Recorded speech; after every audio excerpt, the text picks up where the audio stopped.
Buenas. En este video presentamos una breve introducción a la ética a través del siguiente itinerario: la ética como filosofía moral, los tipos de saberes, normatividad y neutralidad, las funciones de la ética. En el lenguaje y en la experiencia cotidiana, la palabra ética no se distingue de la palabra moral y se entiende como el conjunto de principios, normas, valores e ideales que rigen la vida de los pueblos y de los individuos. Justamente, ambas palabras son empleadas de forma intercambiable. Tal es así que se dice que alguien tiene una actitud ética o que un comportamiento ha sido poco ético, a fin de transmitir que tiene una actitud moralmente correcta o incorrecta, de acuerdo a lo establecido por algún código moral determinado.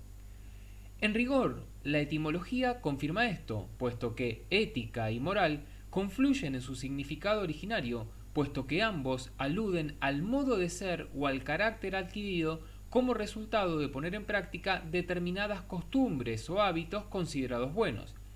De hecho, la palabra ética procede del griego ethos, que en principio significaba morada, lugar en donde vivimos, y que luego pasó a significar el carácter, el modo de ser que una persona o grupo adquiere a lo largo de su vida. El término moral, por su parte, procede del latín mos moris, que significa costumbre, y luego pasó a significar también carácter o modo de ser. No obstante lo extendido del uso de los términos moral y ética como sinónimos, es importante mantener su distinción, dado que se ocupan de niveles de reflexión diferentes. ¿Qué quiere decir esto? Que el término moral denota los distintos códigos morales concretos, conjuntos de principios, normas y valores que cada generación transmite a la siguiente bajo la idea de que se trata de un buen legado de orientaciones sobre el modo de comportarse para llevar una vida buena y justa. Por su parte, el término ética refiere a la filosofía moral, esto es, la disciplina filosófica que constituye una reflexión de segundo orden sobre los problemas morales. Su pregunta básica es ¿por qué debemos? Es decir, ¿qué argumentos avalan y sostienen el código moral que estamos aceptando como guía de conducta? En síntesis, la ética es la parte de la filosofía que se dedica a la reflexión sobre la dimensión moral de la persona humana. Para ello, no reduce su estudio a los factores psicológicos, sociológicos, económicos, etc., que condicionan el comportamiento moral, aunque sí los tiene en cuenta. En efecto, se trata de un tipo de saber racional acerca de la dimensión moral humana que se vale del rigor conceptual, los métodos de análisis y explicación propios de la filosofía. Es por ello que nos permite saber acerca de nosotros mismos y así alcanzar un mayor grado de libertad. A fin de profundizar en los rasgos de la ética, es indispensable recuperar la distinción de saberes planteada por Aristóteles entre saberes teóricos, poiéticos y prácticos. Veamos cada uno. Los saberes teóricos, del griego theorein, que significa ver, contemplar, son descriptivos. Se ocupan de averiguar qué son las cosas, qué ocurre de hecho en el mundo y cuáles son las causas objetivas de los acontecimientos.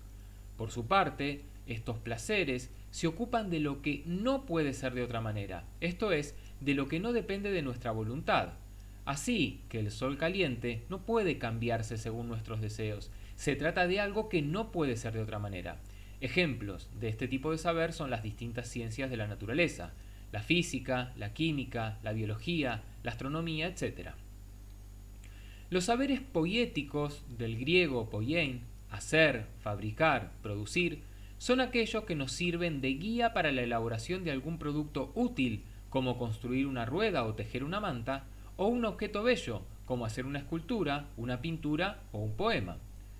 Por su parte, los saberes poiéticos se ocupan de lo que puede ser de otra manera, es decir, de aquello que podemos controlar a voluntad. Es por ello que, a diferencia de los saberes teoréticos, los poiéticos no describen lo que hay, sino que tratan de establecer normas, orientaciones sobre cómo se debe actuar para conseguir el fin deseado, se trate de una mesa o de un poema. De esta manera, los saberes poéticos son normativos, pero se aplican únicamente para la obtención de ciertos resultados específicos. Ejemplos de estos son las técnicas y las artes. Finalmente, los saberes prácticos, del griego praxis, quehacer, tarea, negocio, son también normativos, pero no se acotan a la consecución de un resultado específico en un área concreta, sino que buscan orientarnos sobre qué debemos hacer para conducir nuestra vida en su conjunto de un modo bueno y justo, lo que implica deliberar sobre cómo debemos actuar, qué decisión es la más correcta en cada caso. Tal es así que tratan sobre lo que debería ser, sobre lo que sería bueno que sucediera conforme a alguna concepción del bien humano, sobre cómo conducirnos adecuadamente en nuestra vida. A propósito de esta caracterización aristotélica, vale una aclaración. Si bien es cierto que la ética entendida al modo aristotélico como saber práctico orientado al esclarecimiento de la vida buena, con foco en la felicidad individual y comunitaria, sigue formando parte de la filosofía práctica, su importancia fue relegándose con el paso del tiempo. En efecto, sobre todo a partir de muchas de las teorías éticas modernas, el concepto central de la ética pasó a ser el de justicia y, en consecuencia, el tema de la felicidad fue relegado como objeto de reflexión. De esta forma, si la pregunta ética para Aristóteles era ¿qué virtudes morales hemos de practicar para lograr una vida feliz, tanto individual como comunitariamente?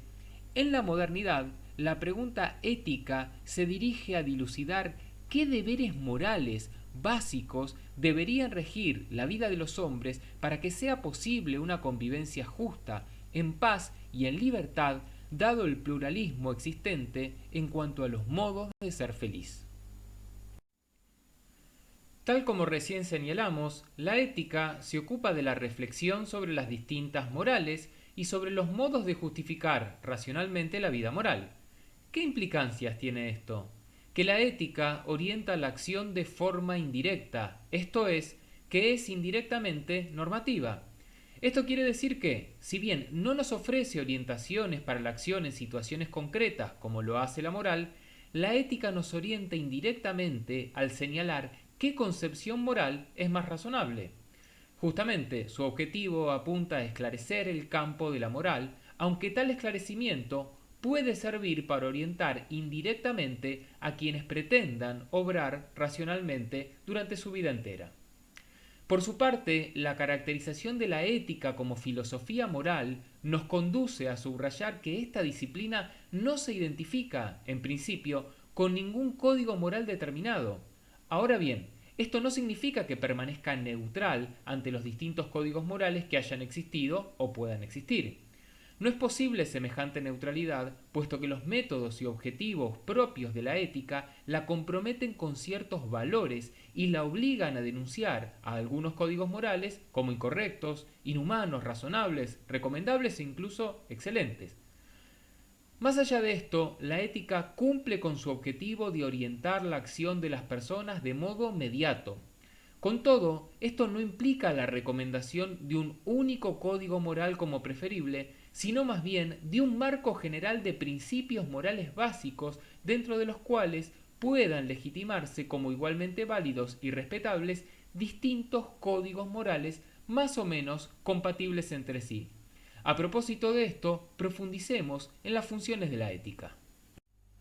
La ética lleva a cabo una triple función: dilucidar qué es lo moral, cuáles son sus rasgos específicos; fundamentar la moralidad, es decir, indagar acerca de cuáles son las razones por las que los seres humanos deben vivir moralmente; y 3. Aplicar a los distintos ámbitos de la vida social los resultados obtenidos, con el fin de que se adopte en estos una moral crítica fundamentada racionalmente en lugar de un código moral impuesto dogmáticamente. A lo largo de la historia de la filosofía, las teorías éticas han ofrecido distintos modelos éticos que se proponen cumplir las tres funciones mencionadas. La ética aristotélica, la utilitarista, la kantiana conforman ejemplos de estas.